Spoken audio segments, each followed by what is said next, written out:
हिंदू रक्षा सेना ने संगठन को मजबूती प्रदान करने के लिए तथा संगठन का विस्तार करते हुए गाजियाबाद के नवीन त्यागी को प्रदेश प्रभारी नियुक्त किया।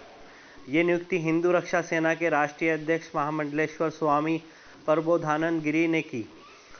शुक्रवार को गाजियाबाद आगमन पर श्री पंच दशनाम नाम जूना अखाड़े के महामंडलेश्वर स्वामी प्रबोधानंद गिरी ने हिंदू रक्षा सेना की बैठक के दौरान उन्होंने हिंदू स्वाभिमान की रक्षा के लिए प्रत्येक हिंदू धर्म से जुड़े लोगों से आह्वान किया कि हमें प्राचीन मान्यताओं और अपनी संस्कृति की रक्षा के लिए एकजुट होकर कार्य करना होगा, तभी अखंड भारत के साथ हम हिंदू समाज को सुरक्षित रख पाएंगे। उन्होंने इस दौरान संगठन का विस्तार करते हुए नवीन त्यागी को प्रदेश प्रभारी नियुक्त करने की घोषणा की तथा नियुक्ति पत्र सौंपा। इस दौरान हिंदू रक्षा दल के अनेक सदस्य मौजूद रहे।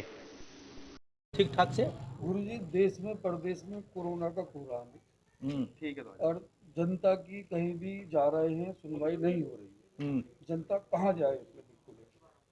कोरोना भेदभाव कर रहा है। कोरोना कहो या कोरोना कहो, ये कोरोना भी भेदभाव पूर्ण हो गया है। कहीं लाखों की सभाएं होती हैं, वहाँ कोरोना दूर दूर तक नहीं जाता।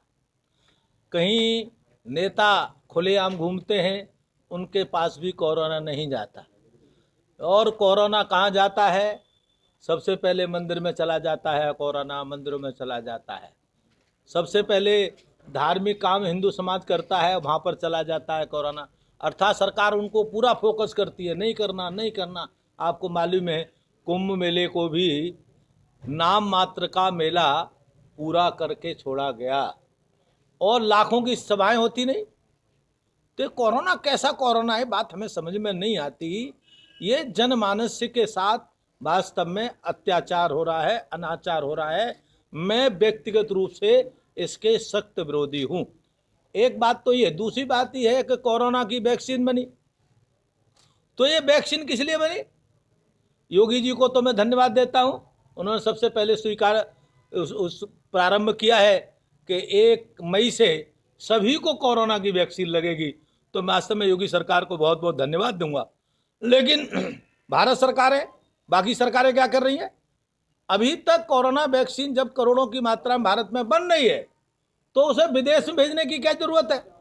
पहले भारत के लोगों को उपलब्ध होने चाहिए। ये भारत सरकार की जिम्मेदारी है। प्रत्येक व्यक्ति को कोरोना वैक्सीन लगा करके सुरक्षित करने का काम भारत सरकार को बिना विलंब करना चाहिए। गुरुजी, प्रदेश में ऑक्सीजन की और हॉस्पिटलों में बेडों की बड़ी समस्या हो रही है, और वैक्सीन और आपका ऑक्सीजन पे ब्लैक मार्केट चल रही है और जनता बहुत परेशान। आपको ध्यान है कि भारत में एक दुर्दशा है, ऑक्सीजन की कमी हो ऐसा हम नहीं मानते। आज ही मैंने समाचार सुना है कि 2 दिन में 20 टन ऑक्सीजन बनाने की व्यवस्था योगी जी ने लखनऊ में की है। अब जब 2 दिन में 20 टन बनाने की ऑक्सीजन की कर सकते हैं वो, इसका मतलब है भारत में साधन पर्याप्त है। या तो वो कर नहीं रहे जानबूझ करके, अगर नहीं कर रहे उत्पादन तो गलत है, या फिर ब्लैकमेलिंग हो रही है मार्केट में, जो हमको लगता है, क्योंकि भारत ब्लैकमेलिंग के लिए बड़ा प्रसिद्ध है। जिस चीज की डिमांड बढ़ती है उसकी ब्लैकिंग हो जाती है शुरू। तो ये जो ब्लैकिंग हो रही है ऑक्सीजन की जो लग रही है, सरकार को कड़ाई के साथ ऑक्सीजन की ब्लैकिंग को रोकना चाहिए। गुरुजी, देश में लॉकडाउन लगना चाहिए या नहीं लगना चाहिए? देश में लॉकडाउन नहीं लगना चाहिए। मैं इसके व्यक्तिगत बिल्कुल फेवर नहीं है, क्योंकि लॉकडाउन का मतलब है सरकारों की मनमर्जी, नेताओं की मनमर्जी। ये देश लोकतंत्र है, लोकतंत्र में सरकारों की, नेताओं की मनमर्जी नहीं रखती। उनकी सुरक्षा के व्यवस्था के अनेकों उपाय, लॉकडाउन के अलावा उपाय सारे किए जाएं ताकि वो स्वस्थ रहे, प्रसन्न रहे, सुरक्षित रहे।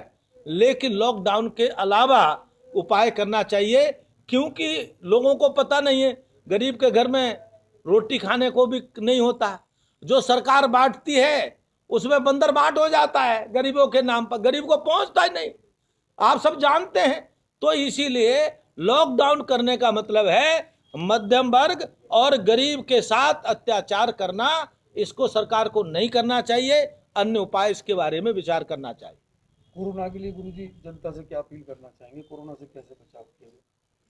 मैं जनता से तो आग्रह करूंगा, एक तो कोरोना से डरे नहीं, बिल्कुल ना डरें।